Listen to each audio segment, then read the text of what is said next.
Globally আমাদের যে competitor দেশগুলো আছে তাদের গ্রিন এনার্জির পরিমাণ এক একটা দেশে আপনি যদি দেখেন 35%, 55%, I am talking about Vietnam, China, Pakistan 56% renewable energy use করে তার টোটাল এনার্জি বাস্কেটের। তো ইভেন মিয়ানমারও আমাদের থেকে অনেক অনেক গুণ বেশি করে, আমরা সেখানে অ্যারাউন্ড 6%-এর আশেপাশে আমাদের রিনিউয়েবল এনার্জির ইয়েটা আমাদের স্টেক। তো সেখানে আসলে আমাদের প্রতিদ্বন্দ্বী দেশগুলো সবাই কিন্তু 50%, 60% এরকম জায়গাতে আছে।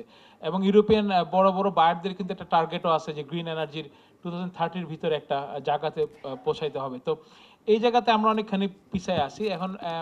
ফান্ড যদি বলেন, আমি বলবো যে ফান্ড কিন্তু আমাদের অনেক আছে, এক্সেসেবল না। মানে আপনি যদি ব্যাংকে যান, যে গ্রিন ফান্ডের কথা বলেন, বলবো যে তো বাংলাদেশ ব্যাংকের পারমিশন পাইতে গেলে 6 মাস লাগবে, তাহলে 6 মাস টাকাটা আপনার 30% ইন্টারেস্টে নিতে হবে, দেন যদি ওই ফান্ডটা পান তাহলে ওইটা ওইখানে রিপ্লেস করে দিব। এইভাবে সেনশন লেটার আমাকে দেওয়া হয়েছে, এইভাবে সেনশন লেটার দেওয়া হয়েছে, আমি একটা 1 মেগাওয়াট করবো, তো ওইখানে এইভাবে দেওয়া হয়েছে সেকশন লেটারটা ব্যাংক থেকে। এইটাকে কতটুকু ইউজ করা যায়, যে মানে একদিকে আমরা অনেক সেমিনার সিম্পোজিয়াম করতেছি, নানান আইন কানুন করতেছি গ্রিনের জন্য, কিন্তু আরেকদিকে যে জায়গাগুলোতে হাত দেওয়া দরকার সেই জায়গাগুলো আসলে আমাদের সামহাও পলিসি মেকাররা সেটাকে কেন জানি আটকে রাখতে চাচ্ছেন। এইটা আমি আসলে কারণটাও ঠিক বুঝতে পারি না। যেমন একটা ছোট উদাহরণ দিই, যে আমার একটা green industry lead certified platinum, তো আমাকে বলা হলো আপনার 2% ট্যাক্স কম, ইনকাম ট্যাক্স কম। আমি তো খুব খুশি যে 12%-এর জায়গায় আমার 10% দিতে হবে। পরে বছর শেষে হিসাব করে দেখি কোনো বছর 58%, কোনো বছর 54, 60% পর্যন্ত আমার ইনকাম ট্যাক্স যায়, ফেরত দেয় না। তো আমার 2% বলার মানেটা কি ছিল? আমার তো অ্যাকচুয়াল ইনকাম ট্যাক্স ছিল 58%। তো মানে যদি বলতো ভাই 58 থেকে আপনি 2% ছাড় দিলাম, তাহলেও মানতাম। কিন্তু না, সবাই সমানই আসলে, কারণ ওই 12 যা উপরে সবই এক, কারণ সে ফেরত দিবে না। তো 58 নিয়ে যায়, আমার আর ফেরত দেয় না। তা আমি তো আসলে ট্রু সেন্সে কোনো মানে ইনসেন্টিভাইজ হচ্ছি না যে আমি গ্রিন ইন্ডাস্ট্রি করার কারণে।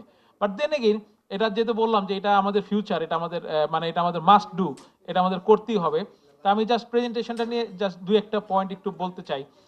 একটা হলো যে আমাদের এখানে একটা জিনিস মনে মিসিং, মানে আমি জানি না, সবচেয়ে মানে সবচেয়ে বেশি আমাদের ফ্যাক্টরিগুলোতে, স্পেশালি যদি সুইং ইউনিট বা নিটিং থাকে, এগুলোতে কম প্রেশার হলে সবচেয়ে বেশি ইলেকট্রিসিটি যায়, মানে কম প্রেশারের কাছে কাছে আর কেউ যায় না। হ্যাঁ, তো এইটাকে কিভাবে, এবং আমি দেখছি যে মানে সবকিছু করার পরে অনেক যায়, বাট করার আগে তো হিউজ পরিমাণে যায়। তো ওই ওই জায়গাটাতে একটু সবচেয়ে বেশি নজর দেওয়া দরকার। কেউ আমরা ওটাতে খেয়াল করি না যে বাতাসের জন্য কি পরিমাণ আমরা বিল খরচ করতেছি, সেইটা একটা জায়গা। আর ইলেকট্রিক বয়লারের কথাটা যেটা আসছেন, ধরেন ডাইংয়ে, আমার ডাইংয়ে প্রায় 40-60 টনের মতো আমাদের বয়লার চলে। 60 টন বয়লার আসলে কোনো মতে ইলেকট্রিসিটি দিয়ে রিপ্লেস করাটা এইভাবে পসিবল না। এটা যেটা পসিবল হয়, যে আপনি যদি চায়নাতে দেখেন যে ওদের ইন্ডাস্ট্রিয়াল জোনগুলোর সাথে ওদের কিন্তু ওই যে পাওয়ার প্ল্যান্ট থাকে, পাওয়ার প্ল্যান্টের থেকে বাই প্রোডাক্ট হিসেবে স্টিমটা প্রোভাইড করা হচ্ছে। তো সেগুলা ওই কুলিং টাওয়ারের, ওগুলা করা আসলে আমাদের এখন কিভাবে করবেন আমি জানি না। নতুন ইন্ডাস্ট্রিয়াল জোনগুলো প্ল্যান ওয়েতে হইলে যদি করা যায়, এখন আমাদের আগের গুলাতে তো আর ওগুলা খুব বেশি করার অপশন নাই। বাট নতুন গুলাতেও সেগুলা কিন্তু মাথায় রেখে করা হচ্ছে না, আমি যতটুকু দেখতেছি ইন্ডাস্ট্রিয়াল জোনগুলা। সেইখানে আমার মনে হয় যে এখন নজর দেওয়ার সময় আছে।